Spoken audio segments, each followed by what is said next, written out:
One family, one people, one planet, one love, one family, one people, one planet. Good morning and welcome to Soul Call Sunday. My name is Lisa Ferrero. So glad you could join us this morning if you're watching us live or tuning in later. We welcome you. Allow yourself to open and enjoy this song called Come to the Root of Yourself.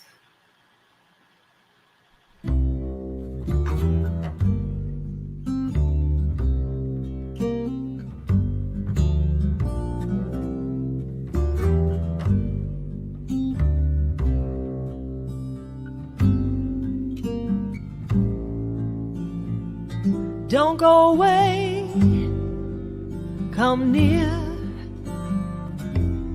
Don't be faithless.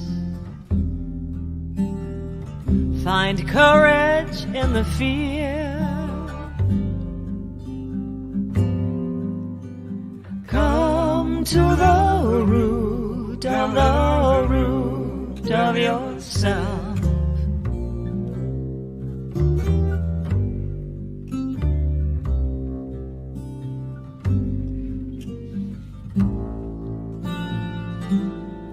Love is a stranger with a language rarely understood. At home amidst danger, come to the root of yourself.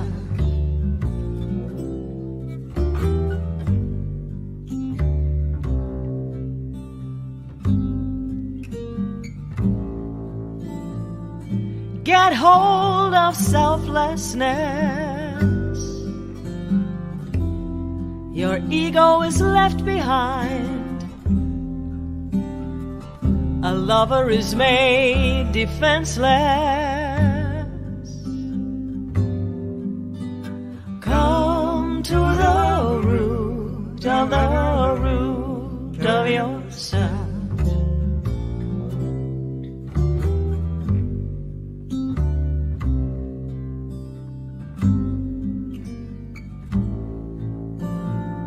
Open your hidden eyes. You are the seal on a treasure, and you're a diamond mine. Come to the root of yourself.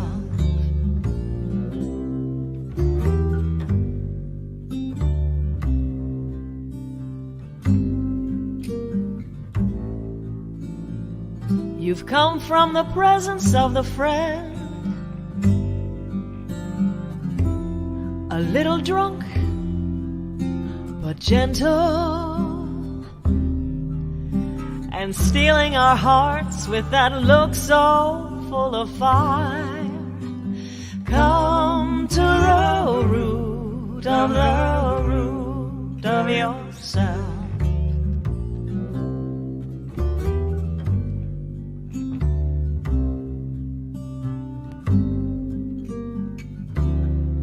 Surely we met before the beginning of time. The table was set. Glory, glory, oh, what a rare wine. Glory, glory, oh, what a rare wine.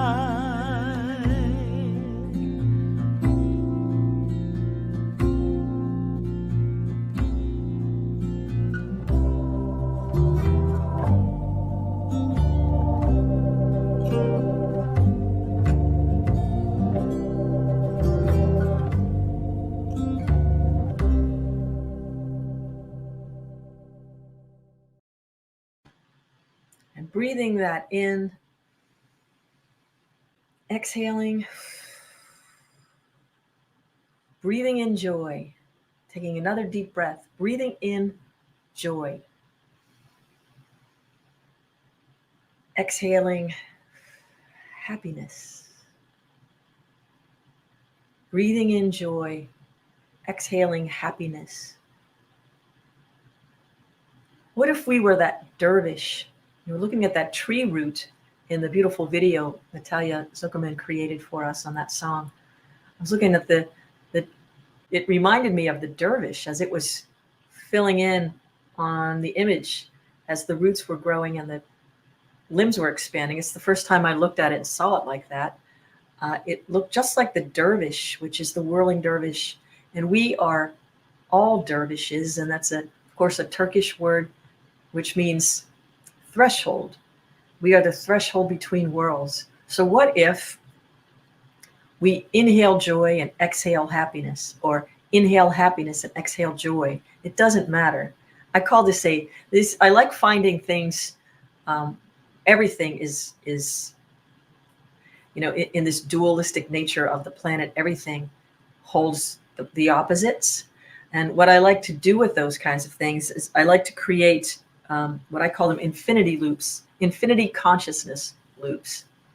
And what I mean by that is when I say happiness is something that is an external experience that comes to us inside as we take it in through the senses. We experience happiness.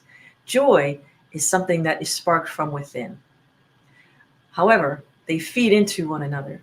That is a beautiful loop of consciousness. It's a connection. Just as we're connected with each other right now, I'd love for you to let us know where you're tuning in from. If you have a moment to put it in one of the chats, let us know where you're watching from and what sparks joy in your life. What sparks joy? I remember in elementary school, going back to the one-room schoolhouse back in the late 1800s, there was a group of teachers, the art teacher and the music teacher, they'd always get together and create opportunities for us to put on plays. So the art teacher would do the backdrops, and the kids who liked to do art would put those things together, paint them, and then those of us who wanted to be the singers and the actresses and actors, and we would be on the other side of that equation. But there was a song they wrote that has stuck with me through my lifetime, and it was a song called Happiness Is.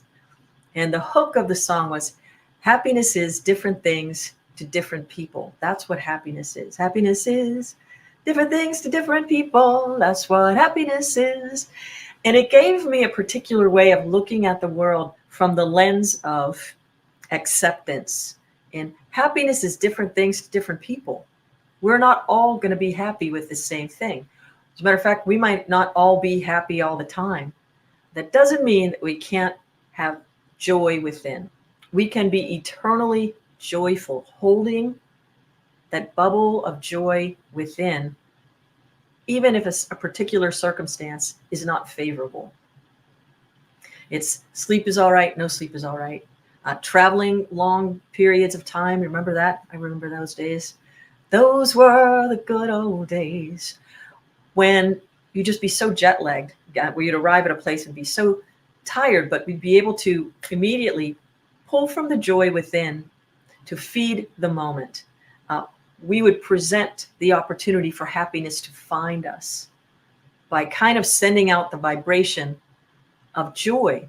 Happiness becomes, you're like a magnet for happiness then. Put forth joy from within and watch how happiness finds you everywhere. It's impossible to not work that way. And happiness, when it finds you, sparks more joy. So this is an infinity loop, I call, of happiness and joy. Those things, to me, in my consciousness and my experience, go together quite nicely. And it feeds the outer experience and the inner experience. I think about this kind of stuff all the time. Like, what brings me happiness? What brings me joy? Maybe some of you might have had the opportunity to read the book or participate in the program Marie Kondo put forth in her book on how to declutter. And the main key in decluttering, whether it's your drawer or the kitchen or clothing, you would pick the item up as you're sifting through the items, whatever that is you're trying to declutter and organize. But the main question, you remember what it was? Does this spark joy? And if the answer is no, and you do it quickly, does this spark joy? No. Boom. You get rid of it. You don't allow yourself to tell the story of the thing. You don't romanticize about when I loved this sweater, or Does it spark joy? No. Bam, and it's gone. So what that implies, I think that's very insightful. Does it spark joy? It means that, does it spark joy from within? Does it spark joy from within? So joy is an inside job. And I think about the things we schedule our days full of. We're so planned. Even in a pandemic, we can overplan our days, can't we? Finding things to do. And sometimes we just get into the habit of doing the same things, whether they bring us joy, spark joy, or make us happy or not. Now, obviously, sometimes there are some things we must do that aren't necessarily things that make us happy, but we could still do it with a joyful tone. That's our decision. That's our choice. But I'm thinking about, what if joy is trying to get a hold of us? I remember years ago, I worked as a receptionist at a law firm, and it afforded me the luxury. All I had to do was answer the phone, and they were busy enough to keep me busy at just answering the phone, taking notes, sending messages. But there were days where I would have a little space of time where it gave me the opportunity to write a lot. And I affectionately refer to those years as my girl interrupted years, because I'd be in the middle of a really great piece of writing and the phone would ring. On, how am I supposed to finish this? That's my job. So it was quite funny, and I appreciated the opportunity. But there was a person who was always calling. He was trying to sell the law firm a photocopier, and the firm had already decided to go with someone else to get this item. This person called persistently every single day, and he tried to disguise his voice. And I was told, don't put the call through. I don't want to talk to this person. Tell him we're already, no matter how much I would tell this person, we've already committed to someone else. He'd still call every day. And I thought, as I think about this now, I think of him when I think of, what if joy is trying to get through to you and it calls every day? Who is the receptionist in your consciousness that keeps saying, no, thanks. Don't put it through. So I can just imagine what would joy sound like in your mind, or if it got to leave a message on your voicemail. Hey, it's Joy. Yeah, I tried to call you last week. I left a message. You must be really busy, but just wanted to see if you wanted to hang out. I found some really cool places. I think you might really like them. Give me a call when you have a minute. If joy is as persistent as this gentleman was, we must win at some point. We're going to pick up that call and make an appointment with joy. Like, how often, at Joy 2 weeks, trying from the inside. I've been trying to get through to you. I'm in all day, Joy might say. I'll be in all day. I'd love to go out with you sometime. What is it? And like the Marie Kondo piece, what is so interesting to me is, does this item spark joy?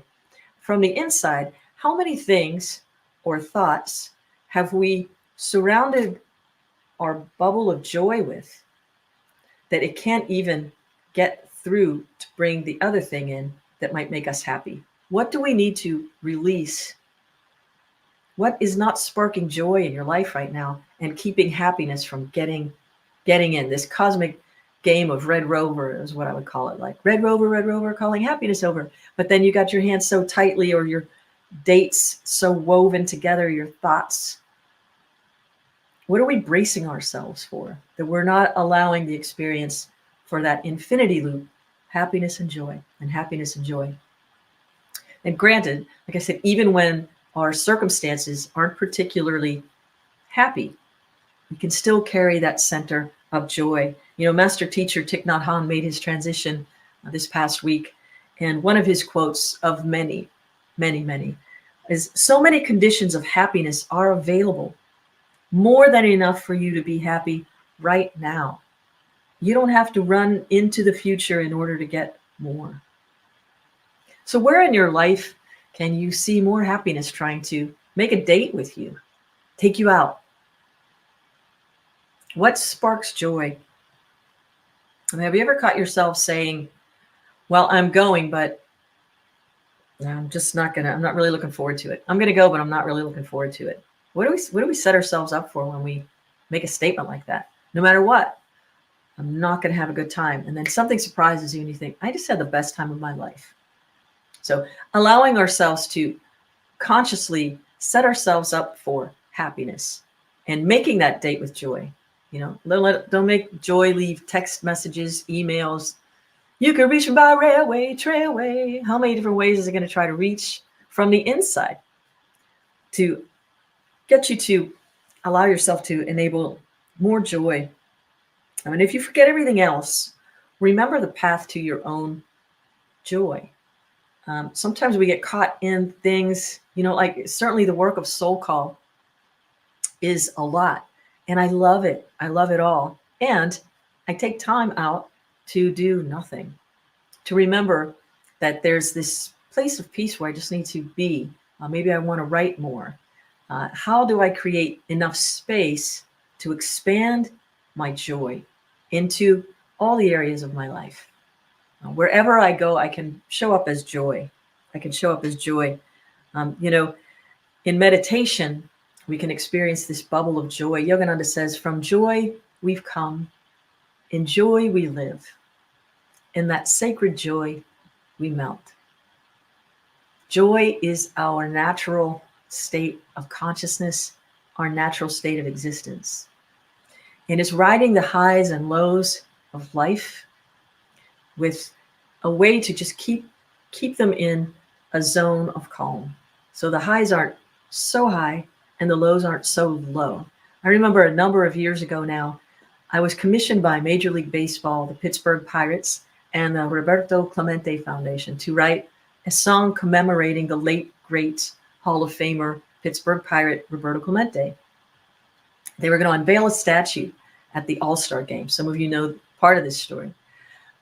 When I got the phone call sharing the great news that all the lawyers got together, they loved the song. It was a matter of how to work out the details of bringing this thing to fruition.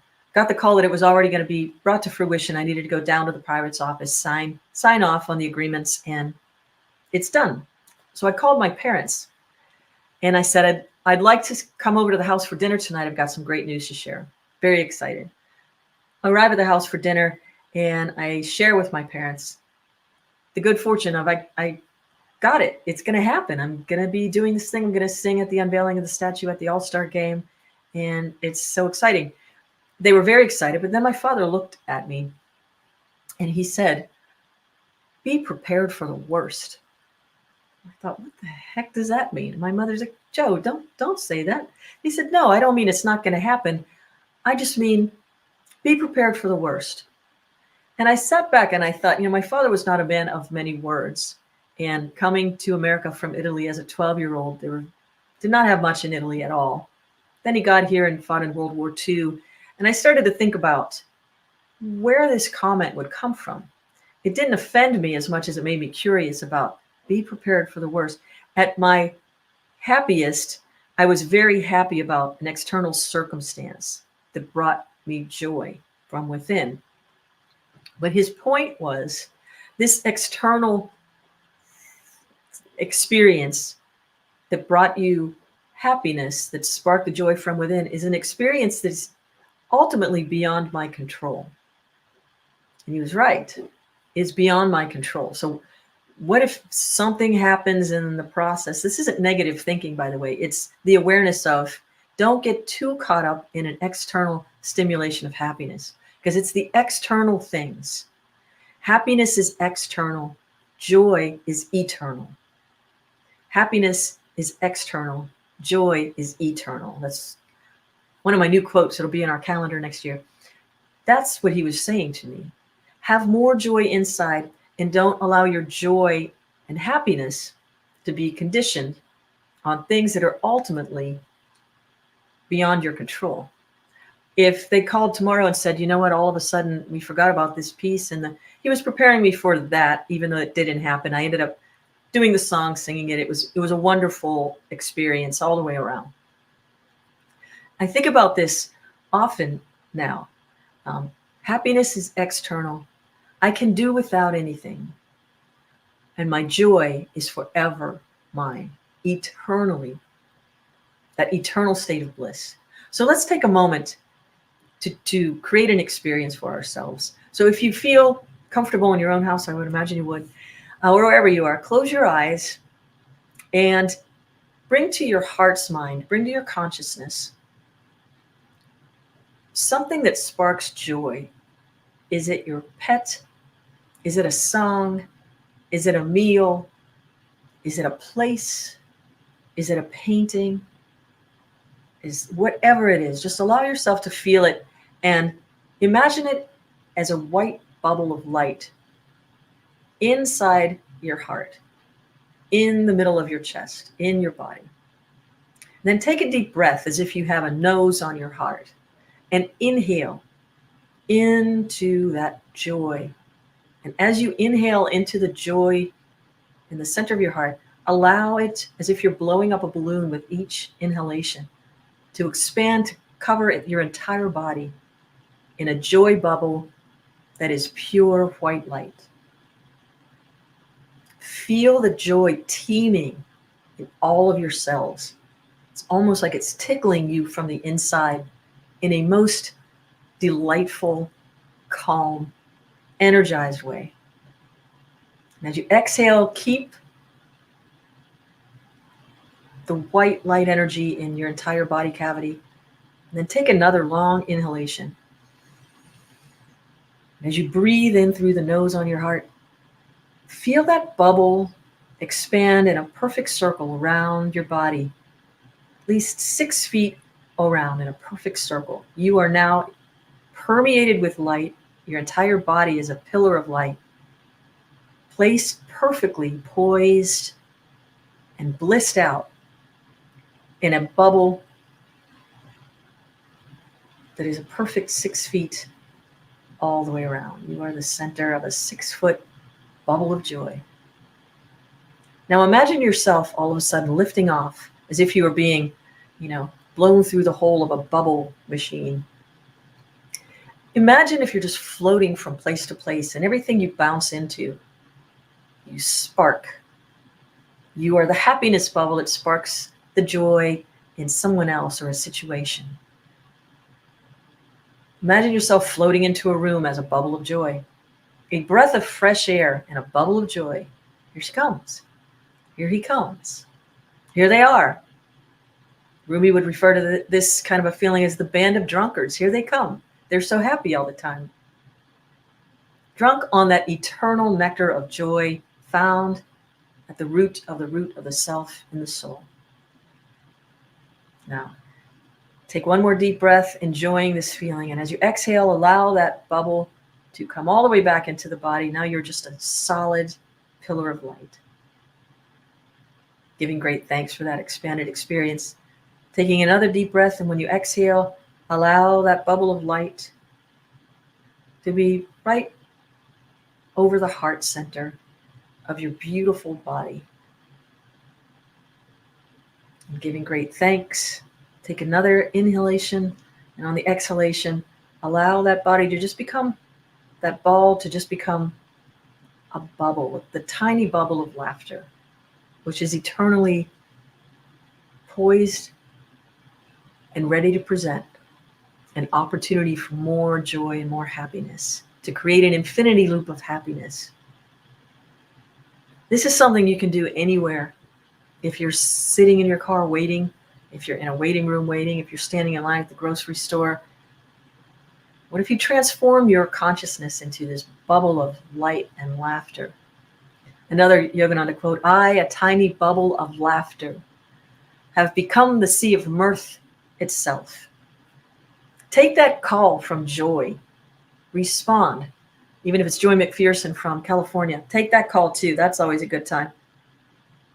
In following what Thich Nhat Hanh was saying, I say, when he says you don't have to run into the future in order to get more joy.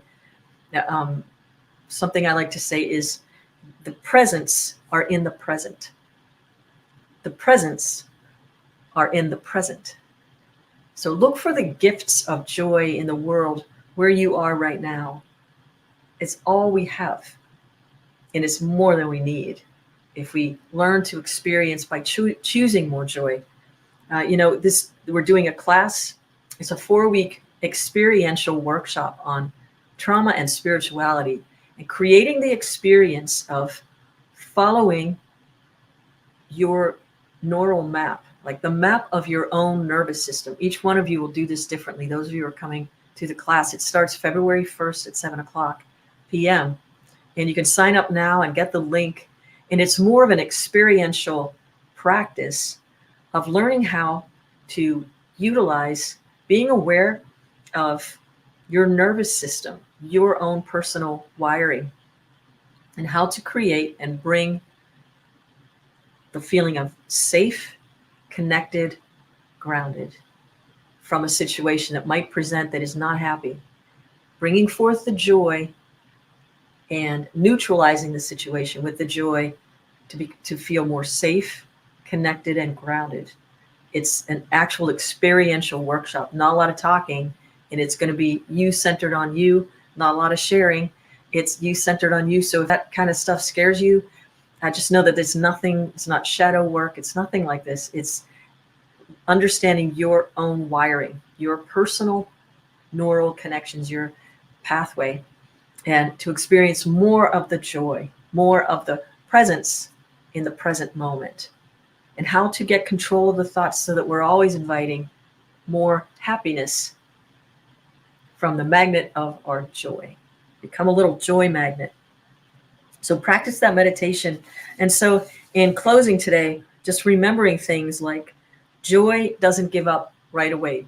Joy is as persistent as that sales rep trying to sell a copier. What if we're trying to photocopy or present copies of joy? Joy is contagious. What if we start allowing, get rid of the receptionist who would be me in that case, who's keeping joy from getting through.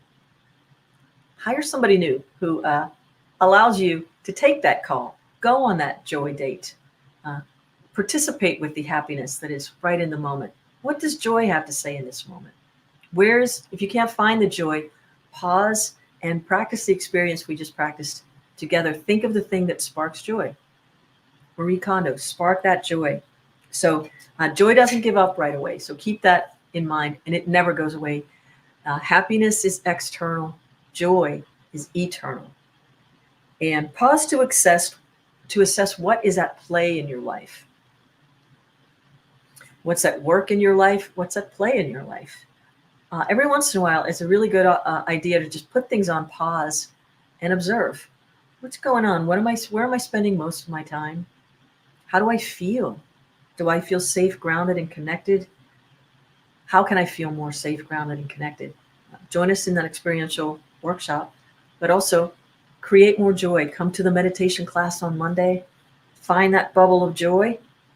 As Marie Kondo, get rid of the things that don't spark joy, get rid of the thoughts that don't spark joy, get rid of the experiences that we repeat perhaps that don't cause joy, all of that, and invite more of it in. And declutter, the Marie Kondo, declutter your thoughts, declutter the things, and declutter the tendencies that occasion those thoughts. Thoughts, things, tendencies. Declutter that and spark joy. Does this thought spark joy? Out. I don't think this thought anymore. And that's the one that you have your receptionist keep out. When that thought calls, I already got another thought. I don't need that one. Thank you. We decided to go with someone else who's a lot happier. Make joy your receptionist. My receptionist is named Joy. Joy is the receptionist. Which thoughts get through to the decision maker? That's you. Right. So there's joy. Things, look around. Are there things that are just in the house because they've always been there? Recycle them. Gift them to the universe and allow someone else to partake of the thing that once brought you great joy, but doesn't really seem particularly useful anymore. Someone else might be looking for that very, very thing. Just keep it in circulation. That infinity, the infinity joy. This brought me happiness. May it be happy for someone else. We can do these things for each other. Just keeping things in motion. And then reclaiming our divine birthright, which is joy. From joy we have come. In joy we live. And in this sacred joy, again, we will melt. So the invitation is to experience that eternal nature, which is the soul, which is the you of you, the decision maker. That joy.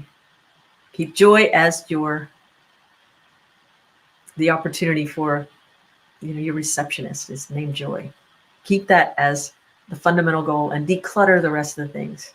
Thoughts, things, tendencies to experience more happiness and to be bouncing around like the bubble of joy, bringing more happiness to everything. And wherever you are, always remember that you are loved. Peace and blessings. One family, one people, one planet, one love.